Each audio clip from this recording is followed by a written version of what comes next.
आज इस चर्चा के दौरान हमने आपसे पूछा था कि क्या दालों की कीमतें सरकारी नियंत्रण से बाहर है, और 93% लोगों का मानना है कि जी बिल्कुल ऐसा है। 7% सरकार के हक में भी है। आरपी विजय साहब, अब बता दीजिए, आप जनता भी मानती है कि आपकी काबू से बाहर स्थितियां होती जा रही हैं, ऐसे हालात में आपका मैनेजमेंट क्या होना चाहिए?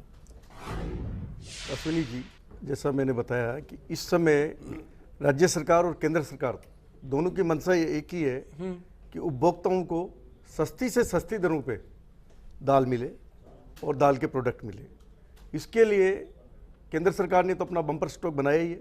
इसके अलावा राजस्थान सरकार ने कल दाल मिली एसोसिएशन से मिलकर के 7 दुकानें तो आज जयपुर में चालू करी। मतलब आगे की कोई योजना नहीं है? आगे जो की था आगे वो की फ्लोर पर आ चुका आगे है। की योजना आपको बताया 55 लाख टन आयात की गई है और वो जो ही मार्केट में आ रही है, इसके बाद में बहुत सस्ता होने के वो चांसेस तो बाबूलाल जी ने बताया कि हमारी डिमांड उससे कहीं ज्यादा 3 गुना ज्यादा है। नहीं, बट ज्योति जी, अपन को ये भी भरोसा रखना पड़ेगा, मानसून की थोड़ा सा पूर्वानुमान जो है वो बहुत अच्छा है। ज्योति जी, क्या सिर्फ मानसून के भरोसे इस देश को छोड़ा जा सकता है? प्रेडिक्शन कहते हैं मानसून बेहतर हुआ, नहीं, अगर मानसून अच्छा नहीं होगा तो क्या होगा? मानसून अच्छा नहीं होगा तो समय के अंदर आयात किया जाएगा और प्रॉपर तरीके से आयात करके पिछले साल उपभोक्ताओं को पूरा कि ऐसा नहीं फायदा है पहुंचाया कि जाएगा, ऐसा नहीं मानसून है। का प्रेडिक्शन, हमारे यहाँ कितना उत्पादन होगा इसका प्रेडिक्शन, ये सब कुछ सरकार के पास नहीं होता है। ये सब कुछ सरकार के पास होता है जी। समय पर उसके और डिमांड कितनी है वो भी कोई अचानक से कोई एकदम से कोई डिमांड उछल करके नहीं आती, क्योंकि दाल रोटी हमारा रोज का भोजन है,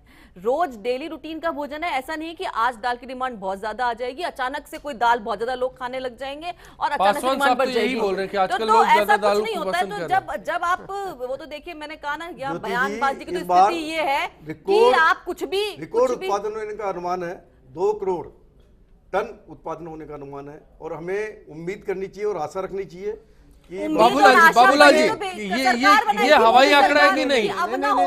देखिए, 2 करोड़ टन हिंदुस्तान उम्मीद कर सकता है दाल उत्पादन की। पहली बात तो यह है कि मानसून पर डिपेंड है, इसको मानना ही पड़ेगा।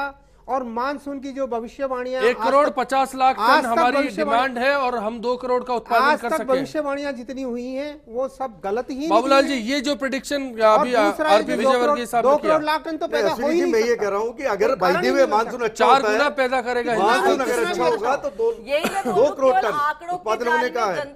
अदरवाइज नहीं होगा तो प्रॉपर टाइम पे इंपोर्ट करके जनता को समय पर जो उसको कदम उठाने बाबूलाल जी, जमाखोरी, कालाबाजारी, आयात को लेकर के वो उठाए, केवल आंकड़ों में फंसा करके, क्योंकि जनता परिणाम देगी। बाबूलाल जी, सबसे पहले सरकार को क्या करना होगा?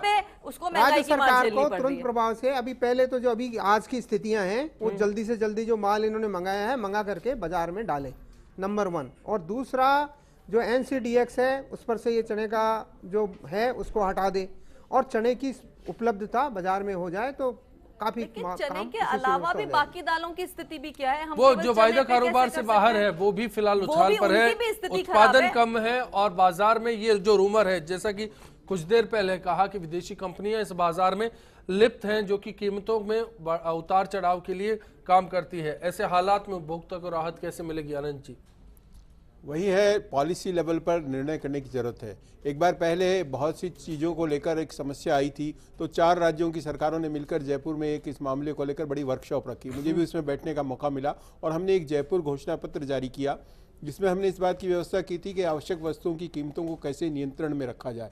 लेकिन दुख इस बात का होता है कि थोड़ी देर बाद सरकार इन बातों को भूल जाती है और फिर जब गंभीर समस्या आती है तो याद करने लगती है। स्थायी रूप से पार्टी कोई सी भी हो, मैंने कांग्रेस में भी यही देखा, बीजेपी में भी यही देखा है, स्थायी रूप से जब तक एक पॉलिसी नहीं बनेगी, जरूरी खाद्य पदार्थों की चीज़ों को कीमतों में नियंत्रण की व्यवस्था नहीं होगी, ये इसी तरह से चलता रहेगा। जमाखोर अलग अलग वस्तुओं को टारगेट बनाएंगे, अपना मुनाफा खींचेंगे, न किसान को पैसा मिलना, कंज्यूमर को लूट लेंगे और फिर बाहर निकल जाएंगे, फिर दूसरी चीज़ पे खेलेंगे। यही एक सिस्टम है, इसको हमें रोकना होगा और पॉलिसी लेवल पर स्ट्रॉन्ग डिसीजंस करने होंगे। चलिए, बेहतर यही होगा कि इंतजार कीजिए, उम्मीद कीजिए और ये सोच लीजिए कि अच्छे दिन ज़रूर आएंगे। आज इस डिबेट में इतना ही। सभी मेहमानों का शुक्रिया अदा करते हुए आप सभी से इसी उम्मीद के साथ विदा लेना चाहेंगे कि आने वाला कल सभी के लिए आज से बेहतर साबित होगा।